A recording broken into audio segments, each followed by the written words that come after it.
ప్రియమైన దేవుని బిడ్డలకి యేసు ప్రభు నామమును బట్టి మీ అందరికీ నా ధన్యవాదాలండి. మొత్తగా అందరికీ వందనాలు చెప్పుకుంటున్నాను. మొట్టమొదటిగా ఈరోజు నేను మీకు చెప్పాలి అనుకుంటున్న వాక్యం ఏంటంటే, స్త్రీల గురించి. మొట్టమొదటిగా చిన్న అమ్మాయిలు అవని, యంగ్ అమ్మాయిలు అవని, ఒక హౌస్ వైఫ్స్ అవని, ప్రతి ఒక్కరికి పీరియడ్స్, ఎవరికైతే ఏ ఏజ్లో పీరియడ్స్ వస్తుంటాయో అందరి కోసం నేను వాక్యం చెప్పాలనుకుంటున్నాను. మనకి ఒక అపోహ ఉందండి, పీరియడ్ టైంలో బైబిల్ ముట్టకూడదు, చదవకూడదు, చర్చికి వెళ్ళకూడదు, ప్రేయర్ ఆయిల్స్ ఉంటాయి అవి ముట్టకూడదు, ఇలాంటివి కొన్ని మనకి పాత నిబంధనలో ఉన్నాయి. లేవి కాండం 15 అధ్యాయము 19-20 వచనాల్లోన ఉంది. ఒక స్త్రీ అనేది పీరియడ్ టైంలో 7 రోజుల వరకు తను చర్చికి వెళ్ళకూడదు, ఇది ముట్టకూడదు, అది ముట్టకూడదు, దానికి ఎవరైనా ముడితే వాళ్ళు కూడా సాయంత్రం వరకు వాళ్ళు ముట్టుదా ఉంటారు. ఇలాంటివన్నీ ఏవేవో ఉన్నాయి. నేను తెలుగు సరిగా చదవలేను కాబట్టి బోధిస్తున్నాను. ఒరియాలో చదివి నేను అది తెలుగులో చెప్తున్నాను. మొట్టమొదటిగా మనం ఏ అపోహలైతే ఉన్నామో అది సరైనది కాదండి. అది సాతానుడు మనకు పెడుతున్న ఒక క్రియ.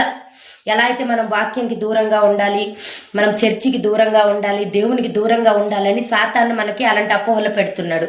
పాత నిబంధనలో ఉన్నవన్నీ యేసు ప్రభు రాక మునుపు అది ఒక వ్యవస్థ, అది ఒక నియమము, అది ఇజ్రాయేల్ ప్రజల కోసమని ఏర్పాటు చేసిన ఒక నియమం అది. అంతేగాని యేసు ప్రభు వచ్చాక మొత్తం మారిందండి. శాస్త్రం మారింది, ధర్మశాస్త్రం మారింది, పాత నిబంధనకి కన్వర్ట్ అయ్యింది. దేవుని వాక్యం అనేది పూర్తిగా మారింది. అందుకే మనం కూడా మారాలండి.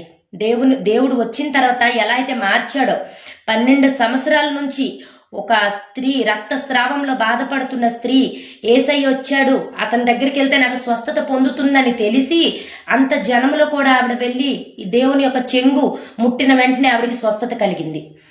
అప్పుడు యేసు ప్రభు కోప్పడలేదండి.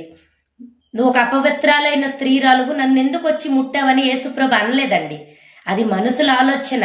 రక్తస్రావం అయినప్పుడు ఒక అపవిత్ర పరచబడ్డాము మేము అనుకునే వాళ్ళందరి కొరకు ఈ వాక్యం మీరు చెప్తున్నానండి.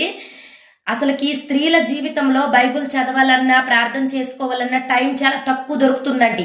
ఉదయం లేచి నుంచి పనులు, భర్త పనులు చూసుకోవాలా, బిడ్డల పనులు చూసుకోవాలా, ఇంట్లో అత్తమామలకు చూసుకోవాలా, అది కాలేజీల్లో చదువుకుంటున్న అమ్మాయిలు ఇంట్లో హెల్ప్ చేసి మరి కాలేజీకి వెళ్ళి మళ్ళీ వాళ్ళు వచ్చాక ఇంట్లో పనులు చేయాలి. ఇందులో ఉన్నప్పుడు వాళ్ళు దేవుని సమయం చాలా తక్కువగా దొరుకుతున్నప్పుడు, అది కూడా నెలకి 7 రోజులు ఈ బైబుల్ని చదవొద్దంటే, వాక్యంకి ముట్టొద్దంటే, దేవునితో ప్రార్థన చేయొద్దంటే ఎలా జరుగుతుందండి? మనము దేవుని వాక్యంతో బలపడుతున్నాం కదా. ఇప్పుడు సాతానుడు ఎన్నో రకాలుగా ఆలోచిస్తున్నాడు మనకి ఎలా అయితే వాక్యం నుంచి దూరం చెయ్యాలని. ఇది ఒక సాతానుడు తెలివితేటలు కావా అండి? మనం దేవుడికి నమ్ముకున్న బిడ్డలం. సాతాను ఆ యొక్క చాలాకి తెలివితేటల్ని మనం అనిసివేయాలండి.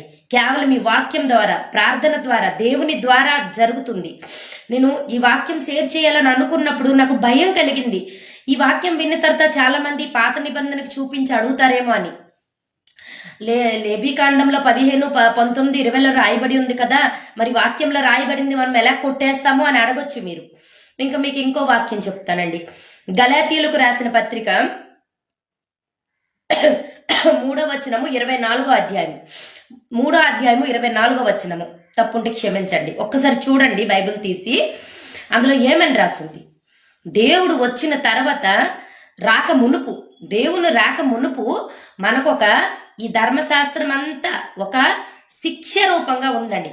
ఒక స్కూల్కి వెళ్తారు మీరు, మాస్టర్ గారు, టీచర్స్ ఎలా అయితే మీకు శిక్ష చెప్తారో, మీకు చదువు గురించి నేర్పిస్తారో, అలాగా ఒక నేర్పించేటువంటి నియమం అండి అది. కానీ దానివల్ల ఏ ప్రయోజనం మనకు లేదు.